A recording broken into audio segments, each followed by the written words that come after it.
Cette décision est mûrement réfléchie. Ça fait presque 3 ans que j'évoquais le besoin de rafraîchir le jeu, ne serait-ce que pour me renouveler. Je ressentais un décalage entre l'émission et moi. Je n'avais plus l'appétit, la grinta comme on dit dans le foot. Je préfère arrêter avant qu'on m'arrête. Je ne reviendrai pas sur ce choix, annonce Nagui dans les colonnes du Parisien. Après 15 ans passés à présenter le jeu Tout le monde veut prendre sa place, l'animateur décide donc de céder la sienne. Un choix mûrement réfléchi donc qu'il explique par une certaine lassitude. J'avais des envies de faire évoluer cette émission, de la moderniser un tout petit peu. Chaque fois que je proposais des idées, elles n'aboutissaient pas.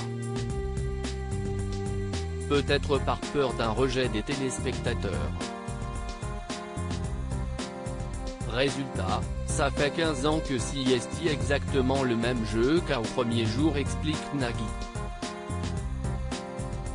Mais pas de polémique, l'animateur balaye d'un revers de la main les rumeurs d'une mésentente avec sa coproductrice.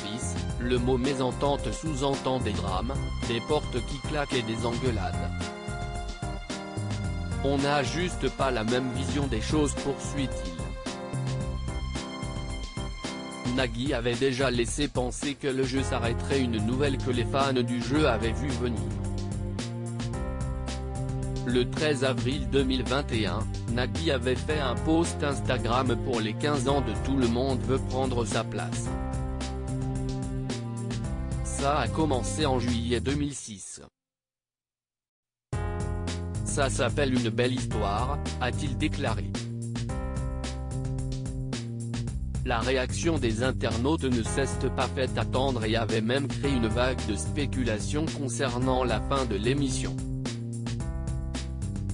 De nombreux internautes inquiets ont laissé des commentaires en ce sens.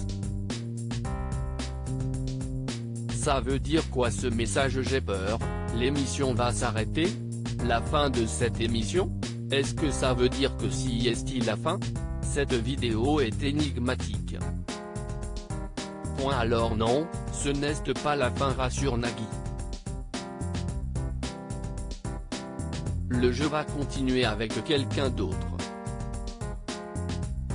Ça va faire du bien à l'émission et permettre d'y mettre autre chose. Il y a plein de personnes capables de tenir la boutique, commente l'animateur. Cyril Ferraud et Laurence Boccolini seraient d'ailleurs sur les rangs.